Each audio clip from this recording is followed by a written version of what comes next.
Assalamu alaikum. Thank you very much, dear colleagues and friends, Professor Juma, Professor Tare, and all other co-speakers.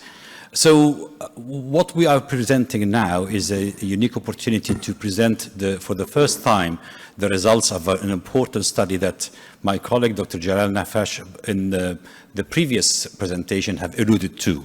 So we are here to present a prospective non-intervention study investigating glycemic control and treatment patterns associated with the use of once daily oral semaglutide in type 2 diabetes patients. The study was done on people obviously during Ramadan who wanted to fast and was done in 3 countries, Saudi Arabia, Kuwait, and UAE.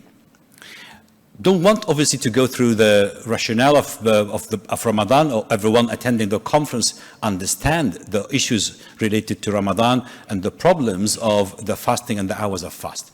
But specifically for an oral semaglutide drug that is new on the market, very important class of drugs. But we have heard before from the previous presentation, there are certain aspects to the drug.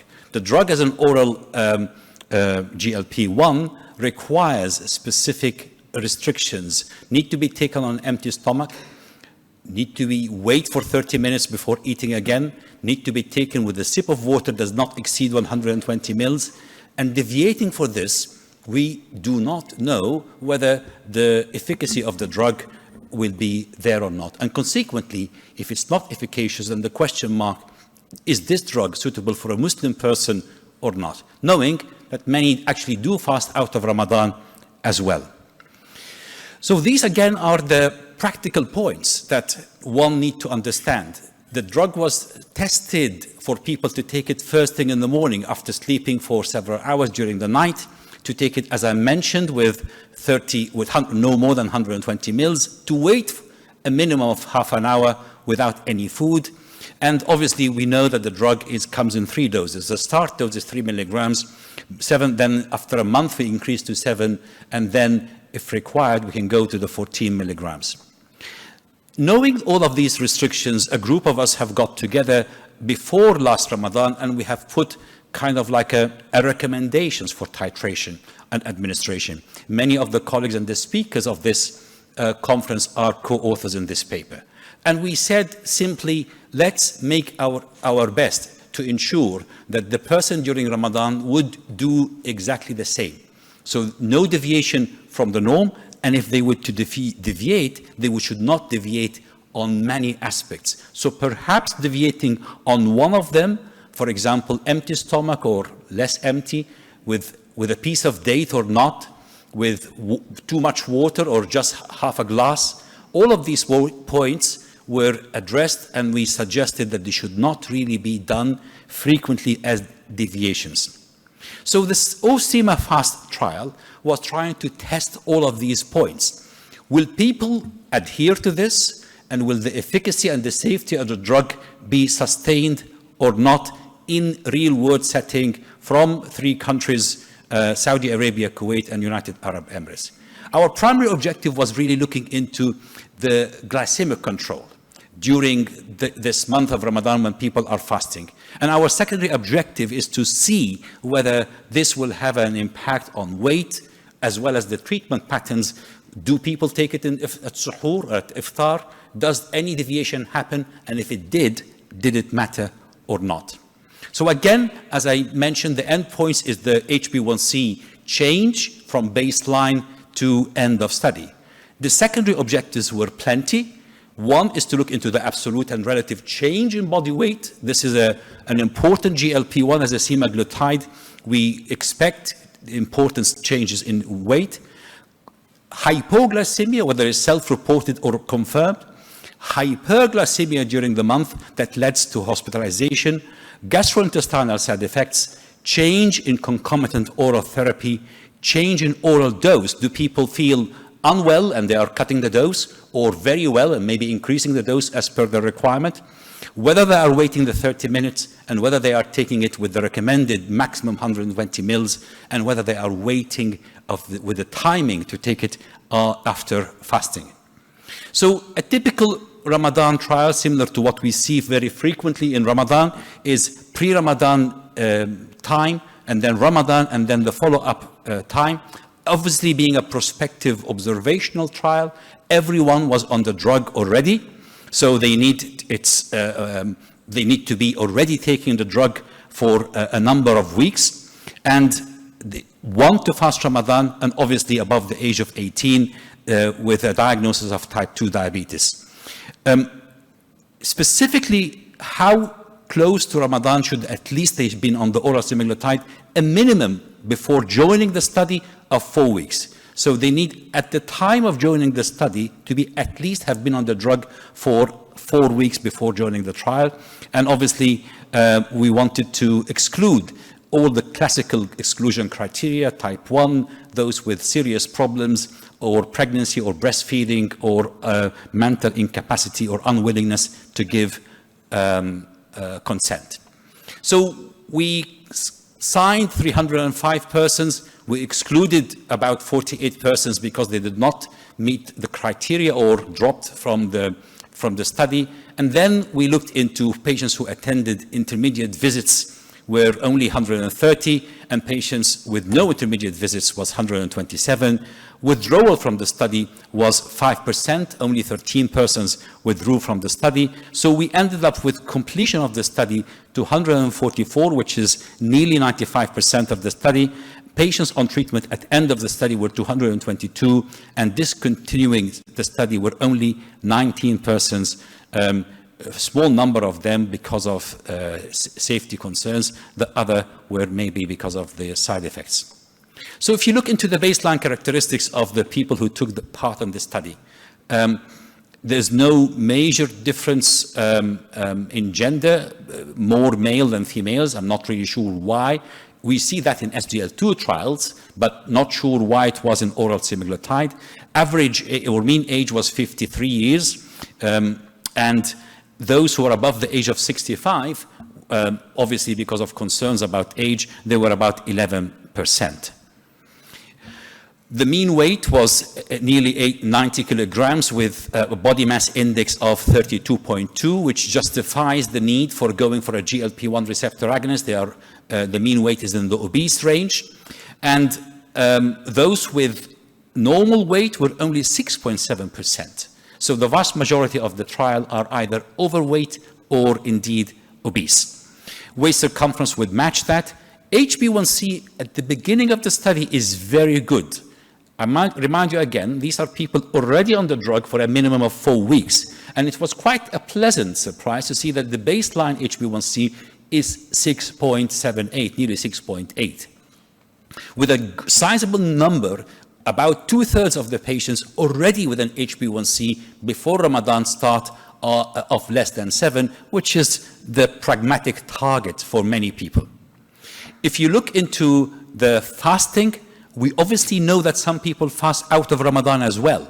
So here you will see that some people are saying yes, or sometimes, because obviously they're not fasting all the time pre-Ramadan. So pre-Ramadan, no is 75%, but 25% are either fasting or fasting some of the days. No Sha'ban and Rajab are many people fast during these months.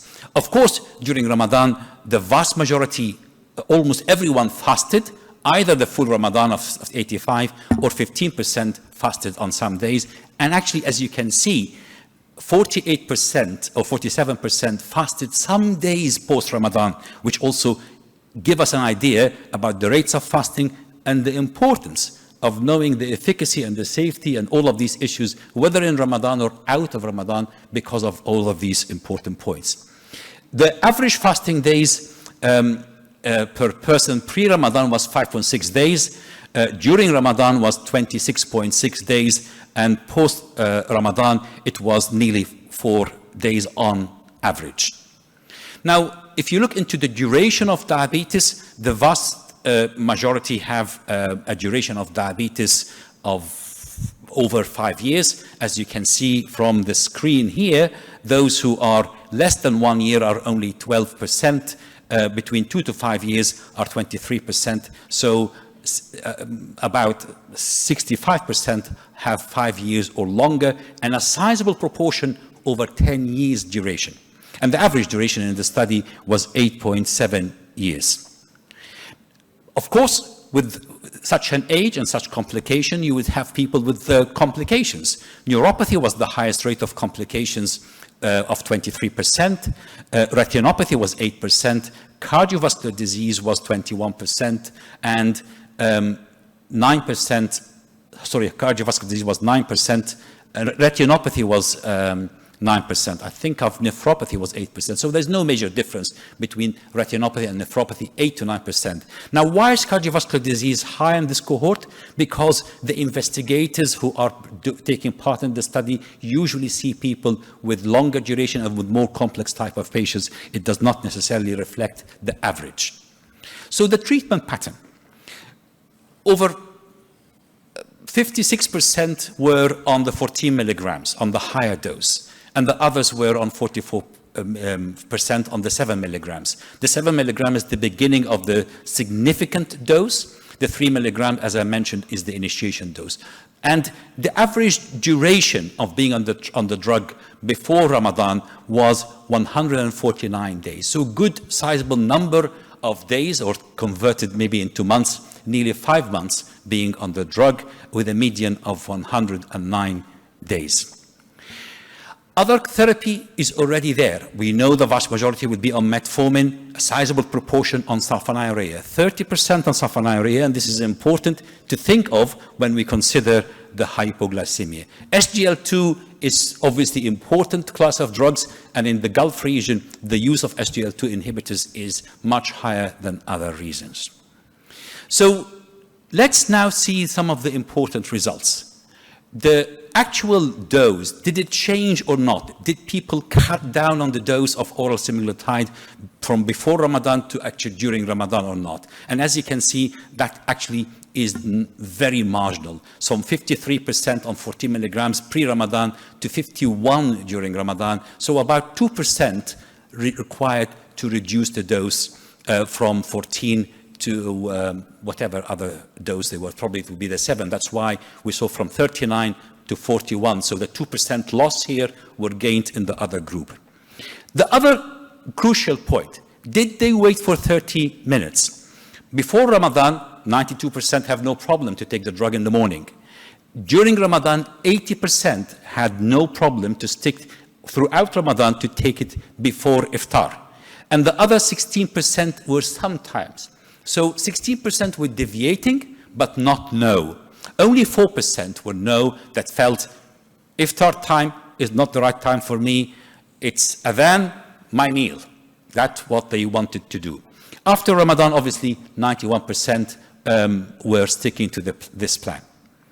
Now, are they taking it with 120 mils maximum of water or more? Before Ramadan, 85%. During Ramadan, 84%. After Ramadan, 95%. So the amount of liquid is not an issue. People are not terribly thirsty, even though the study is done in Saudi Arabia, Kuwait, and UAE, hot, warm countries, but it did not affect their sense of, I need to drink more. What about having it on empty stomach? Obviously, it means that when they take the tablet, they need not to eat. So before Ramadan is not a problem, during Ramadan is not a problem, and after Ramadan is not a problem. 92% are happy to wait for the 30 minutes. Maybe they will pray Maghrib or whatever, but this is quite encouraging that people, the vast majority of them, are sticking to the regulation. So if you look into the timing, so at some of the guys, as I mentioned, are fasting out of Ramadan as well. So that's why in this chart, you will see at iftar time, which is the dark blue, and that was 72%. At suhoor, that was 24%, answering the question of my colleague earlier. So a quarter of the patients are taking it at suhoor during the month of Ramadan. But obviously we need to remember people are fasting out of Ramadan as well, and understanding that's why only 89% were taking it early morning out of Ramadan. What about HbA1c and weight change? I remind you again, the baseline before we started the trial was less than 7. And we saw a very significant improvement in this trial of over 2% reduction from the beginning of the trial to the end of the trial, coming to an HbA1c that we would be any clinician would be very happy to see of around 5%.